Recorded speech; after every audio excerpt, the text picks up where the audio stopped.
Hello History Optional students. I welcome you all to DIADEMY IAS. I would like to show the glimpse of the History Optional material.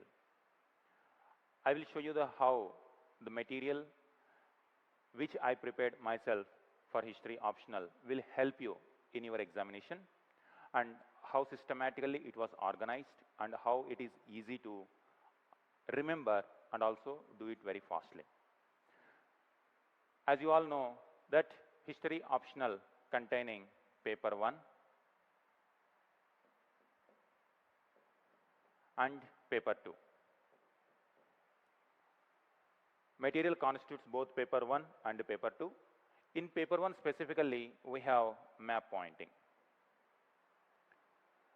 So here we can divide like in paper 1 map part and other parts, and in paper 2 modern India and modern world. So your material will be like map separate book and ancient India, next medieval India, and in paper 2 modern India and modern world. For each and every section you get the material. First I will start with map material. This is how it looks. History Optional map pointing for 2024 updated. I have given 5 mains and 2 interviews with the History Optional. I have prepared this material keeping in mind the latest pattern. You can see this, the index itself you will get better idea that how it is organized. You can see this.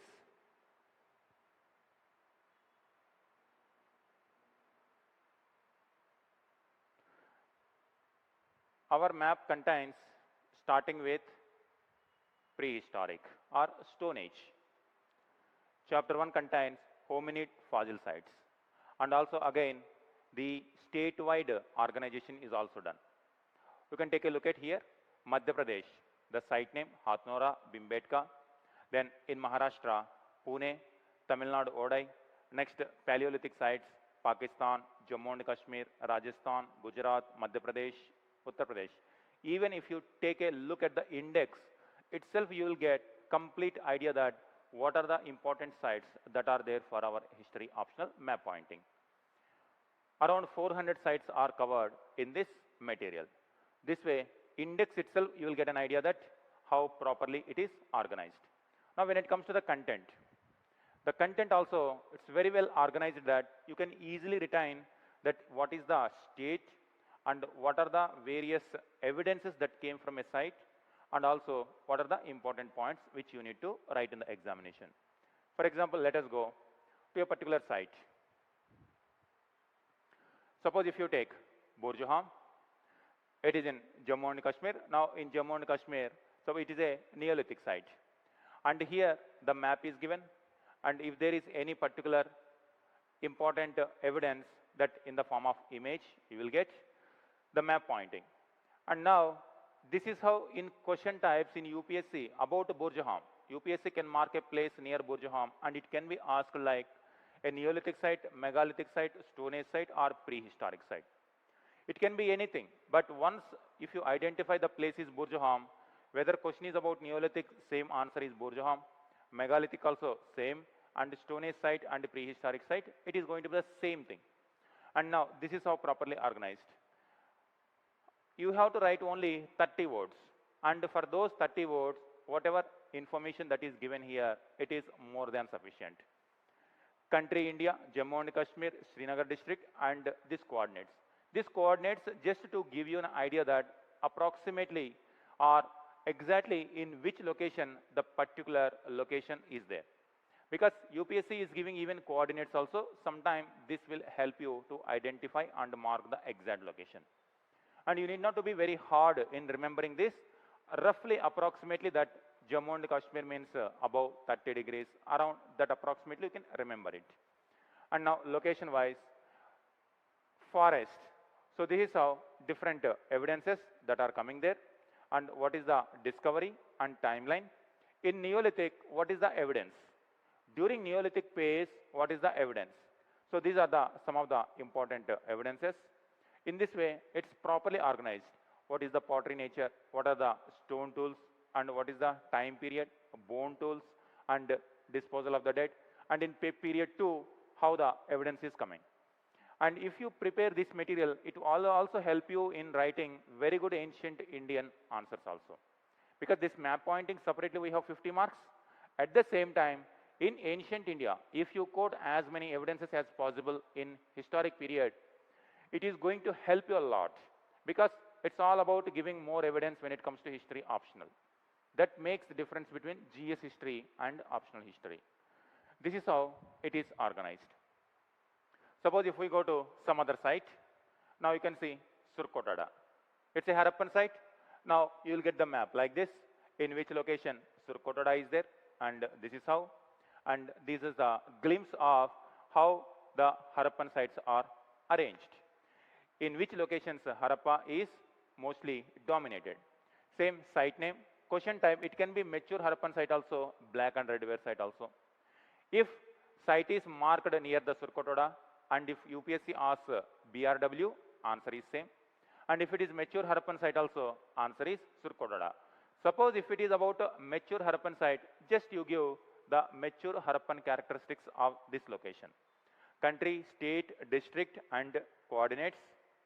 Next, just you can have the important points which are needed for the examination. All you need is 30 words, and in 30 words, and it is more than sufficient. And this will help you. Suppose if question is about Harappan area also. Suppose if question about the animals or domestication of the animals, agriculture of Harappan people, subsistence pattern of Harappan people, town planning of Harappan people, question can be anything, normal question, not map. In that also, you can use this evidence very well. So this is how millets, what evidence came. With respect to religion, what evidence came. With respect to burials, what evidence came. In this way, this is properly organized. Then in Haryana, site is Banwali, and this is how, with respect to statewide, in which location, and with respect to this, you can identify exactly in which location you can identify this. Same, Banwali, different type of questions.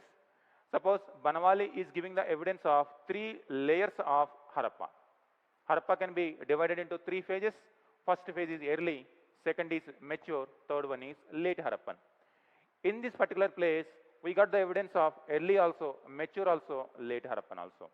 And the basic geographic related information, in which state, in which district, and now just different levels and important evidence coming from this area. City, multi-room, beads, seals, stone weights, fire altars, town planning. And if you just give these headings and if you write 30 words, more than sufficient. And UPSC is bound to give 2.5 marks out of 2 points, 100% marks. UPSC out of 20 questions, if you can make even 14 to 15 also, let us assume that in very difficult scenario, 5 questions are very difficult, let us assume. And even in that case also, you can still get 35 to 36 marks, because here 100% marks scope is there. Once you write full, and if you identify the right mark, and automatically 100% marks. That's why even if 5 or 4 very difficult questions are there, you need not to worry about the marks. Still you will get if you write the good content. And if while preparation itself, if you prepare very systematically, automatically you will get 100%. And suppose if luck is on our side, if UPSC gives somewhat liberal map marking, you can go up to 16 also, 17 sites also. And automatically your score reach 38, 39 also. That means at most it is like a very high score in our entire history questions.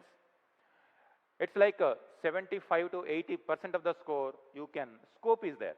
But again, if it is even very difficult also, you can still score 70% plus marks in map. If you properly prepare around 300 to 350 to 400 sites, if you prepare properly, then easily 14 to 15 questions you can easily do.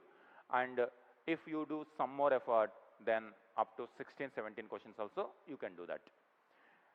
And in that preparation, this systematic organization is definitely will help you. This is how Bhairana, it's the place, and in India, this is the place. And same is Neolithic, early Harappan, mature Harappan. So this is how in different ways, different, like for example, it is a port, Sopara port, and in Sopara port,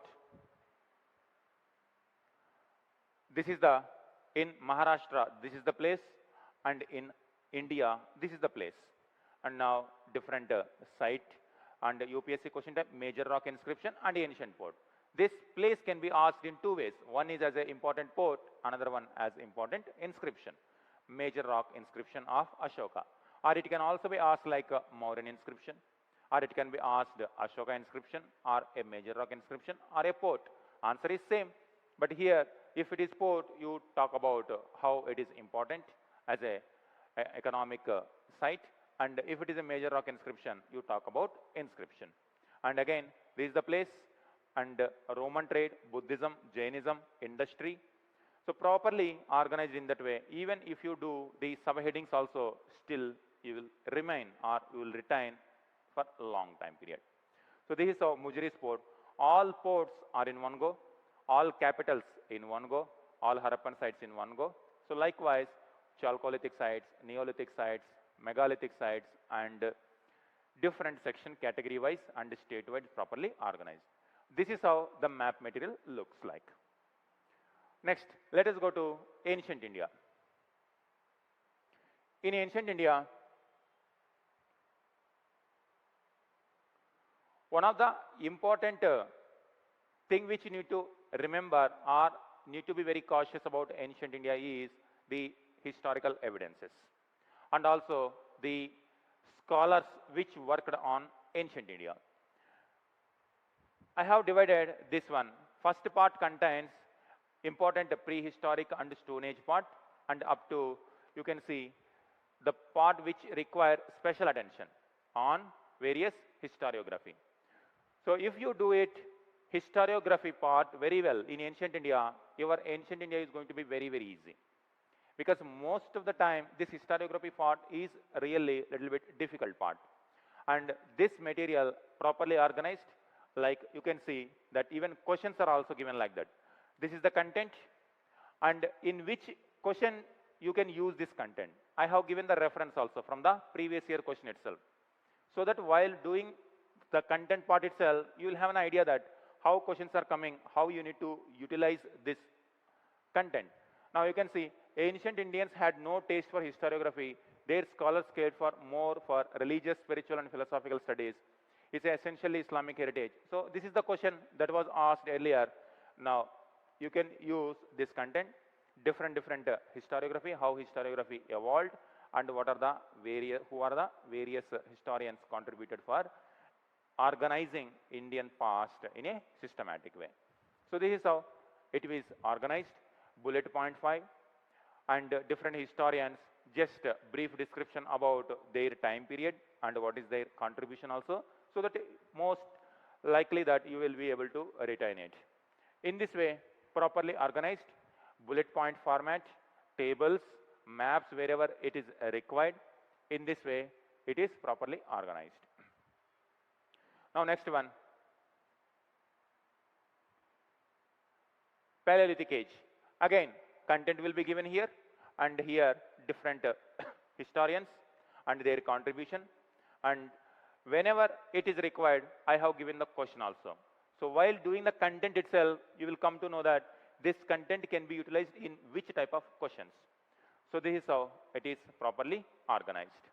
Introduction, bullet points, and timeline, then socio-economic changes, and now you can see in different sites, wherever it is required, table. These are the sites, because in mains examination, suppose if question is about Neolithic, question will be coming like, do you think Neolithic revolution has taken place during this particular time period? And now you need to mention about the map also, you need to mention about the places where in Indian subcontinent Neolithic evidence came. And if you give like this in a table format and in some important places, this is one way. Second is most best way to mark these sites are on the map. So if you just go create a map and show important Neolithic sites, for that this will help you. Now in this way, different places and different evolutions. Mehergarh, what are the, how life is evolving over a period of time. So this is how different categories. And now I have given questions also. For example, Chalcolithic culture. This is a chapter, and year-wise previous year questions are also given, so that in the beginning of the chapter itself, you will get an idea that how questions have already came in the examination. And now, after reading this, you have some framework with you. Then just go to the content. Content is properly organized in tables, bullet points, and different ways of handling the content in a systematic way. Automatically, you will be able to retain for a long period of time. This is Ancient India, part 1. Now, part 2, booklet. Particularly, I have separated just to give special feel that Ancient India, it requires historiography. For historiography and prehistoric period, I have given separate booklet. And now, Ancient India, part 2. Suppose it is Vedic period and marriage. Suppose if it is society. How questions will come? Explain about societal changes during Vedic time period. Early Vedic time period, later Vedic time period. Now, in society, various dimensions will be there. And these are questions, previous year questions, how questions are coming. When you are reading about Vedic period and society, first you go through the questions, automatically you will get an idea that how questions are coming, then come to society. And these are the various dimensions. Just you need to pick up, just remember these dimensions and sub-dimensions, just write a few points, because in 15 marker or even 20 marks, maximum mark 20 marks, you will be given 4 pages or 3 pages. Then whatever the space that is there, this content is more than sufficient. You can see people is one dimension of society, and with respect to people and Vedic period, what are the various evidences? Jana, population, no Janapada, Vish, Gramas. Then family, how family related points are there. Then women, another dimension of society. In that way, marriage is another dimension. And what are the various points under marriage? Varna system, what are the various aspects? So properly organized, slavery is another important, and social inequalities. This way, just society and what are the dimensions, then you organize it, you remember it. Same is the case with political administration and how questions are coming. This way it is organized.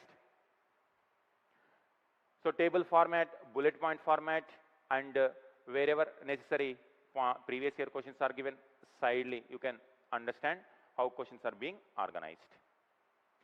So this is how, if it is economy, state control and over economic activities. For example, it is Mauryan time period and agriculture, forest lands, domestication of animals, commercial enterprise.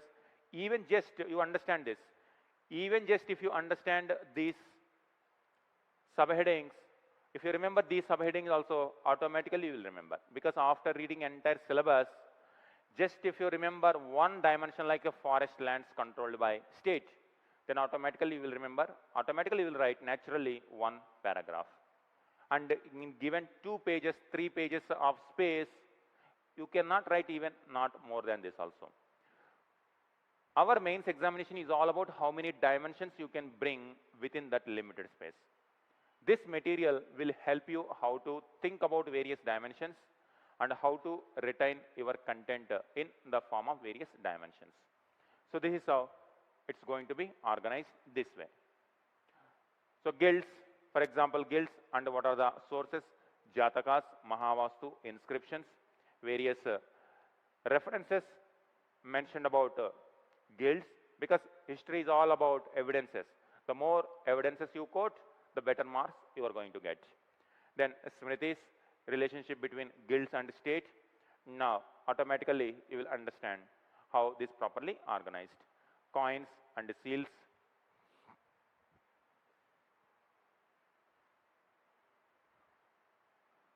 So topic by topic properly handled.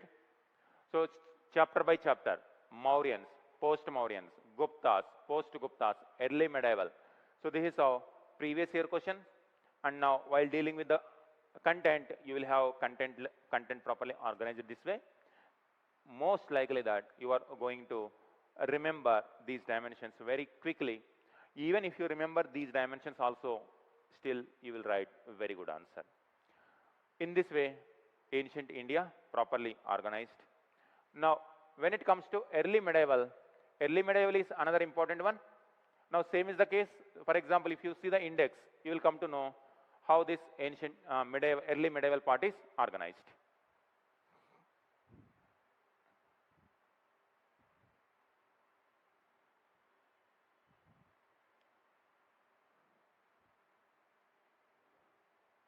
Sources of early medieval, because early medieval after Harshavardhana from 750 to 1200, between this time period, UPSC particularly asking the questions, particularly with respect to 10 marker questions like role of temple, then feudalism related questions, then coinage related questions, trade related questions, society, how society is there.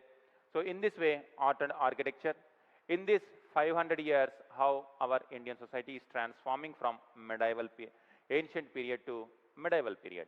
So this way, properly organized, this is the content, this is the index, and now this is how the content is going to look like.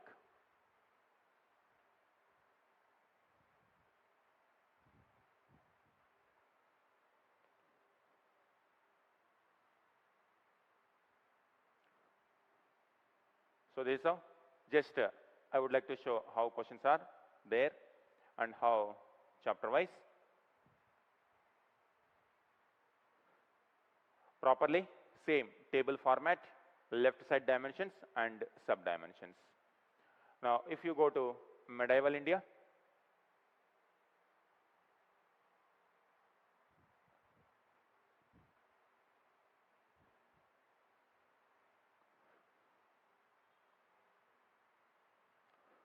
currency system in Delhi Sultanate and how the current system.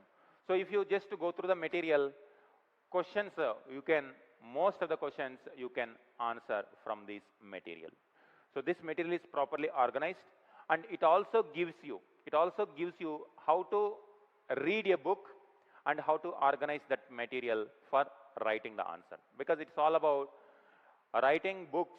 Reading books is one challenge, but some students are very much ease in reading the books. It's a very good habit.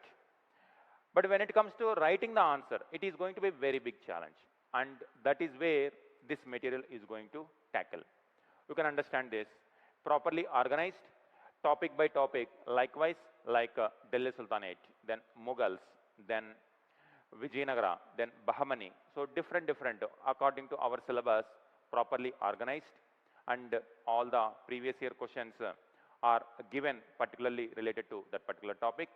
Just to go through the PYQ, then go to the content. Content is organized this way. Then you are going to retain it for very long time.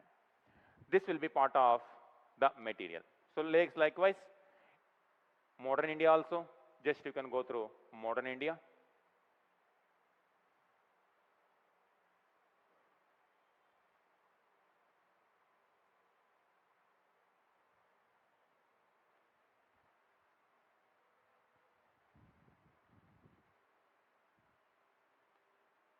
Battle of Buxar and its significance, it itself is a question. So if this is the question, how you can, the war between Mir Qasim and company, it was a real battle, Plassey versus Buxar comparison, English became master of North India, Bengal Nawab remained a stooge, and now new enemies of English and conclusion. So for 10 marker, if you organize this content in this way, you are going to retain for very long time. And you observe this, the number of dimensions for each and every topic you are generating, and it is going to be very accumulating. For example, society dimensions. You take a Vedic period, Vedic society dimensions, then Mauryan society dimensions, then early Vedic, early medieval dimensions. Then if question is about society for ancient India, society about medieval India, these dimensions are going to be the same dimensions. Whether it is women, education, caste system, Varna system, then slavery, these are all the social dimensions of any time period. That is what Indian society means.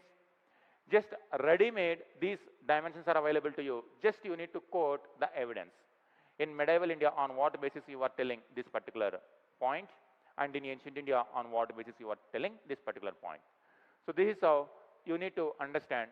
After reading the material, you will come to know that how many sub-dimensions are there and how to use these dimensions in various questions. So this is how properly organized. And now, wherever possible, when it comes to paper 2, modern India and modern world, quotes are very important. Like in ancient India and medieval India, the historiography is important. When it comes to modern India and old history, quotations are important. And what Karl Marx said, what is Karl Marx's opinion? So you can use, see, with respect to subsidiary alliance, what Karl Marx said. Just you remember this sentence, wherever modern history question will come related to subsidiary alliance or imperialism or expansion of the British, you can use this particular. And with respect to the relationship between princely states and the British imperialists, you can use this quotation. So this is how various quotations are also included in this material. Just you pick up those quotes and use it wherever possible. So factors behind the success of British. So properly organized. Like the moment you see the heading, you yourself will understand that it itself is a possible question. And wherever previous year questions are there, that I have already given. Now see that what is there, and with respect to drain theory, contribution, you can see the reference question. How far was the drain theory a focal point of nationalistic critique of colonialism? It was asked earlier. Now, the moment you are reading this content, this is the question, you automatically will connect. So this is the question, and you will get a perspective that how to use this content if question is like this. And in UPSC, the terms may change, but the concept is going to be the same. Just to use the dimensions and write the answer. So this is how modern India material look like. And modern world.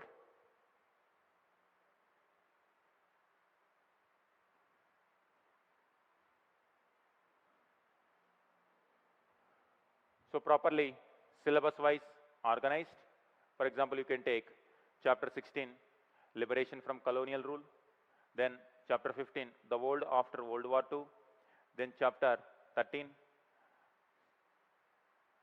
Properly, according to our syllabus, this particular questions are, this material is organized. You can see our syllabus, UPSC syllabus, talks about first enlightenment.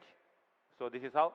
Here you can see year-wise previous year question, quotes, what is enlightenment, different dimensions of this. Then American Revolution, important wise, and causes for American War of Independence, French Revolution, and these are various important dimensions within this particular chapter. American Civil War. So each and every chapter you will have previous year questions. So automatically, the moment you understand this chapter, once you read the previous year questions, you will get to know how these questions are going to come in that chapter. Then after reading the material, you will know how to organize the content very systematically, dimensions by dimension. Because in 2-3 pages, you cannot write more than this also. So fastly you can finish the material, but I strongly recommend at least once you please go through the reference books also. And I have given even the reference books also, standard books, because reading at least one standard books will give you a different perspective. At least once you have to go through. That will give you a complete idea and how the narrated story will help you in remembering the points. At least if you have broad idea also, then reading this material will stick, all these points will stick to your brain, then you can reproduce in the examination.